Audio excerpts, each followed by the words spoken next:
kauna-unahang beses, napasama tayo. Dati, ano lang ako, dreadlocks lang talaga. Oo nga, pala siya.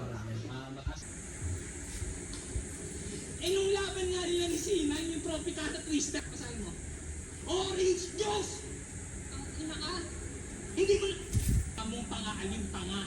Pinakita ko lang na kaya kong sumabay kahit anong karisma pa. Kaya kung tingin mo makakalamang ka sa jokes, kailangan mo na. Pero bago mo bitawan yung mga nagawa mo na saknong, wag mo. Oo na, siya yung panalo.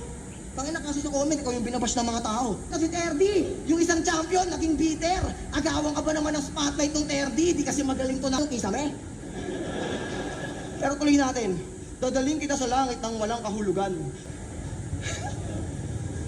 Ano? Tingnan niyo yung mukha, galit na galit. Yung asawa niya kasing si Jeline, nadamay at na... Itong braids dreads, yung clients. Yung kano, hindi ko makita. 55. Kapag di makabalik niya. Yan pa ako doon. Alin dyan? Oo. Sa dali na tira. Parin, titirahin mo na. Oo. Gumagalaw ng konti. Oo, kumbaga may ano na yan, may bitak na konti. May mga chips na. Oo, naghahanap din ako sa... Pagmahal na ina. Pero paano kung bilang anak ang iyong ina ay puro madidilim at mapapait na alaala ang ibalin at patawarin kung ikaw ay kanyang pinagdamutan ng pagmamahal at pag-aaruga?